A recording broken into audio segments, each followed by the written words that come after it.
Toshiko Takiezu, who I hosted as a workshop at Lewis and Clark, in fact, and had met her when I was at Boise State.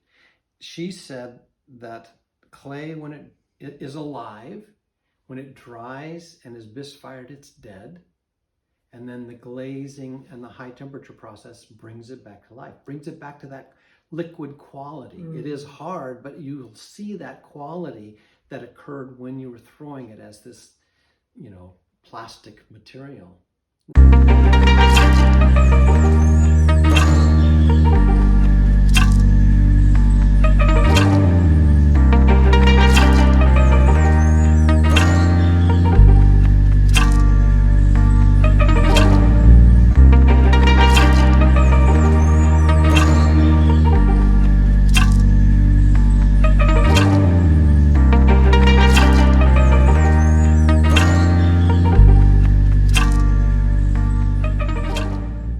Good morning, everyone, or at least this morning here.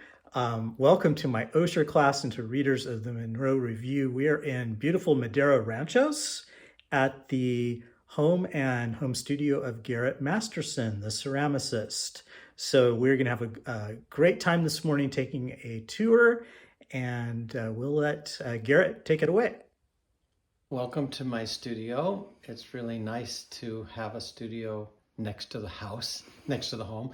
There's actually the advantage of that is it's convenient and I can run in and have lunch and come back out and work. The disadvantage is that there's housework and there's yard work and there's stuff that begs to be done in the middle. When this is where I do work, I have basically everything I need. I wedge my clay here. I have a clay mixer outside we can look at in a minute, and this is a canvas covered clay table.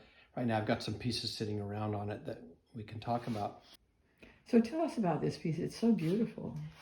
The piece that I did in Shigaraki is called Homage to Yosemite, because it sort of had a half dome sort of quality about it. And even on half dome, I think it's not obviously as large in proportion as the one I did in Shigaraki, but it's got a rock sitting on top of the half dome. You have to almost get up there to see it. I've known people that have done the climb, and at the top there's this big slab of rock that's sitting on top of half dome. So that piece was half dome, and this doesn't have the girth that one did, and certainly not as large, but I've done a few pieces.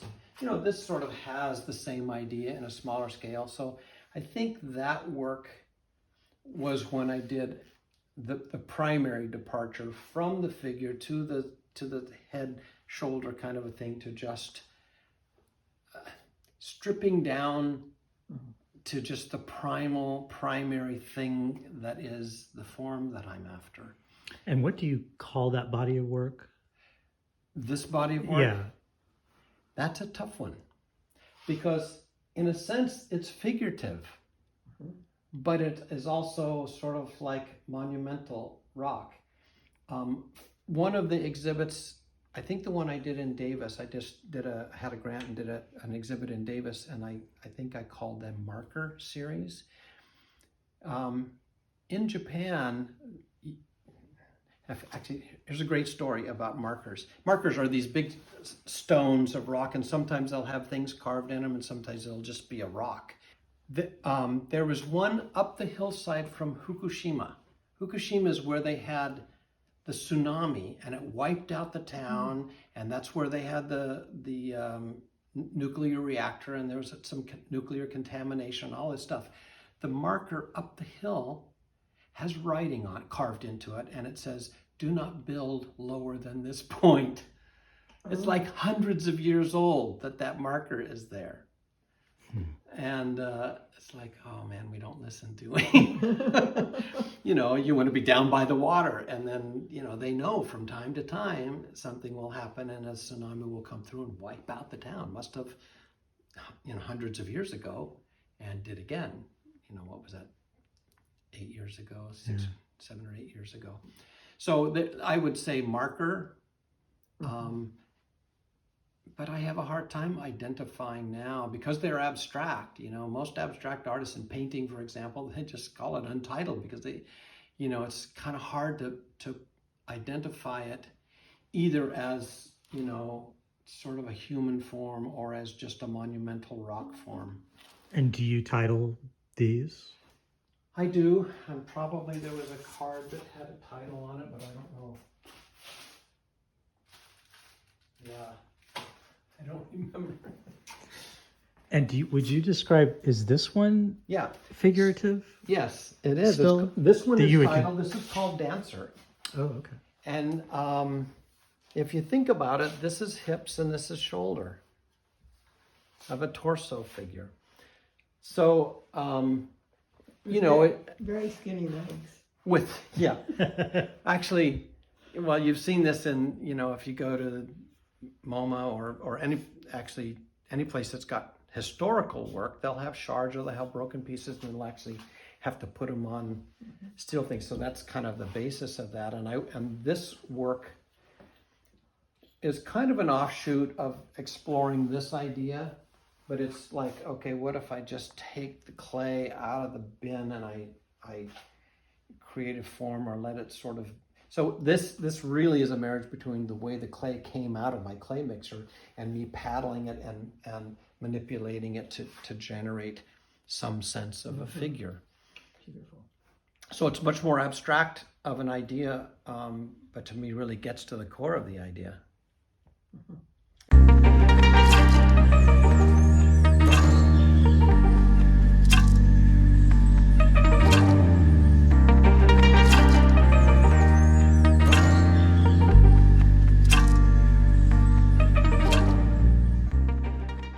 Can you talk a little bit about, like, logistically, like, how do you put Yeah. your and do you call this the boulder, or? Yeah, I call it a boulder. I guess you could call it a head, but it's kind of a boulder. And on this particular piece, I reversed it. Normally the dark is in the cracks and the orange is on the top surface. In this case, or red or whatever. This is kind of a reddish tone. And I reversed that so that the orange is inside, almost like inside the earth. It's molten, and on the surface it's crusty, and you can almost see continents. Anyway, in answer to your question, I finally figured out when I was in Shigaraki I needed to do this. It was a very large piece and a very large boulder that was going to sit on top of it. It's going to be out in a park, and I didn't want it to fall and hurt anybody. So I engineered some stainless steel. In that case, there were 2 stainless steel sleeves and then 2 stainless steel pins. And from that point on, it was like, that's exactly the solution. So I epoxy a steel sleeve into, and with clay, they're shrinkage. So I have to create the hole in clay first, slightly larger than what it's going to shrink to, so that I've got room to put the steel sleeve in. And then in this end, I also have a steel sleeve and then the steel shaft in, because it's easier than going against clay. It's easier for the steel pin to be in the sleeve itself. So there's a sleeve on both sides, and then the steel pin goes through, which also allows you to. This one's the same way. There's a steel pin. And that's what these will do. This is temporarily on here with the stick because I thought you might be curious about the relationship between this work and that work. These are, this series is Bird on a Hill. Oh, that's nice. You see the bird, right? And I think you see the bird more clearly on this piece, probably. Clearly they're not fired yet, but in an abstract sense, they're a bird perched. I think I will call that. Is that perch. this one too? Yes. Mm-hmm. Yeah. Nice. When it's fired, that's what it'll look like. Will they have a surface color and then a deep color? Yes. So the surface color, the stain will be this color. The surface color, in this case, I'm going to spray kind of a lighter tone matte, kind of a light gray matte glaze on the surface that will let this blue break through. So that the glaze will go on first and then this color. That color is already there. That's what Oh, that that's is. what's in there. That's what's ready in to there. be fired. Yes. So on that, I will spray on top of that another glaze, just a light thin mist of another glaze to just enhance the contrast between the lighter tone and the blue. I did a residency in Shigaraki. I would say probably, for me, the greatest high point in my career was being invited to be a guest artist in Shigaraki. Tell us what about Shidora. So there are some traditional kiln sites throughout Japan. Mashiko is outside of Tokyo. Bizen is south of Osaka. Iga and Shigaraki are very near central. They're a little bit north and in the mountains from Kyoto. And most of these sites exist because there was clay in the mountains. Mm-hmm. There was clay in those hills, so they would dig the clay. There were trees, so they could cut them down to wood fire. And they had hills, so they could build the kilns climbing a hill. That's how you generated the higher temperature. Was basically, it's a anagama kiln, for example, is a pit firing that now goes up the hill. So instead of using a bellows to try and get the wood hotter, you've got all of this air draft moving up out of the chimney, through the kiln and out the chimney, which sucks more oxygen in, which heats up the wood faster. So then you get the higher temperatures. I was invited to be a guest artist, and which meant they pay my way. They provide this huge studio space, all the clay I need to do the work that I need to do. And if the work is good, they'll ask that one of the pieces be given to the museum, which I did. And then they asked that one of the pieces goes into the cultural park, which it did. And I went twice as a guest artist. So I actually have 2 of my works are in the Shigaraki Museum, and 2 of my works are in the cultural park. This was a proposal for a figure that, a commission that I got for the Valley Public Radio. They have a new building out on, do you know where it is? I do. It's like, I just think of it as so far away that Yeah, it's like a different East state. Clovis, very Yeah. East Clovis. It's their new building. So they got a new building, and they had some money donated for artwork, and they accepted proposals. And this was my proposal for a figure I did, which is now there on site at the entrance, and it's about 7 feet high, 6 or 7 feet high. It's a full figure. This is just torso on legs, and that one was feet, legs, but it looks like similar to this, but it's more like chunks of rock that are assembled, Karen style, assembled to create this figure. As I'm getting older and my back starts to get sore, well, I've got it on a cart. I usually build on this cart, and then I wheel it out to my kiln to load it, and I wheel it back in. So yeah, we can look at it in a lot of different directions. But as I get older, I think I need to be working small, but I can't work small. There's a scale, I think, that each artist has, and my scale is like here and here. And it has to do, I think, with our human body and our relationship to things of our size and bigger size.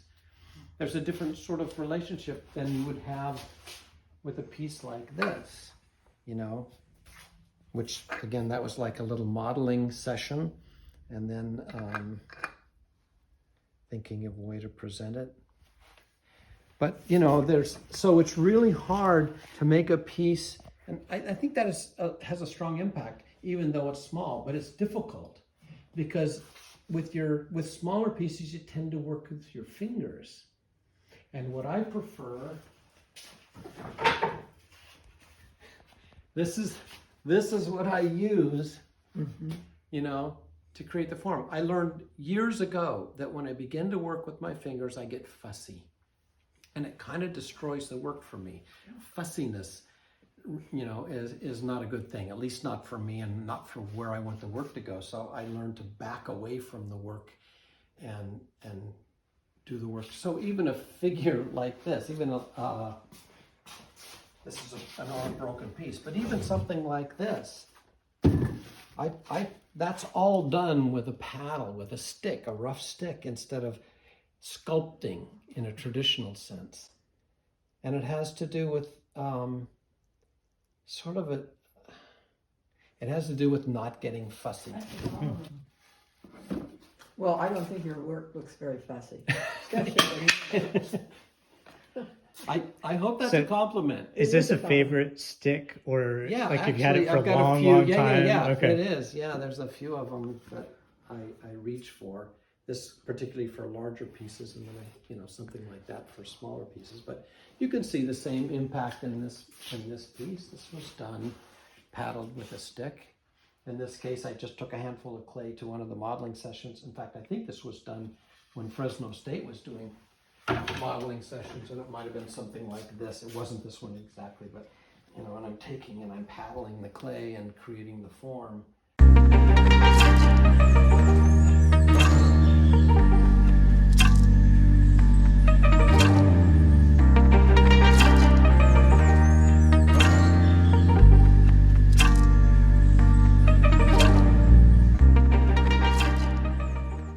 I have 2 gas kilns.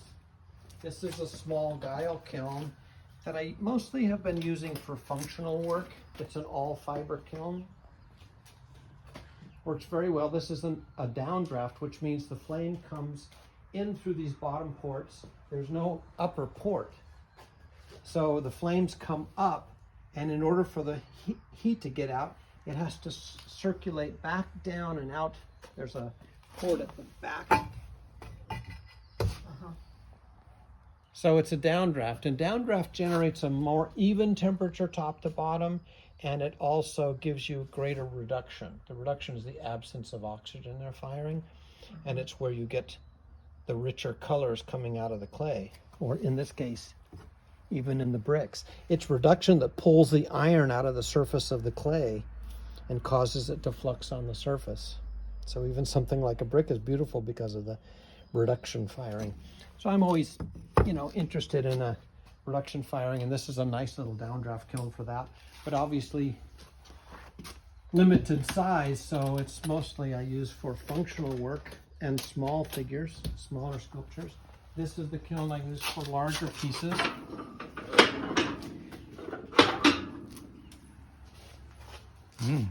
And I literally make my work to be that height. I mean, as big as I can get in there, and I'll bring up my roller cart to here, and I'll put some boards across there and actually scoot it in onto the shelf. And this one's an updraft, which means the flame comes in the bottom and goes out the top.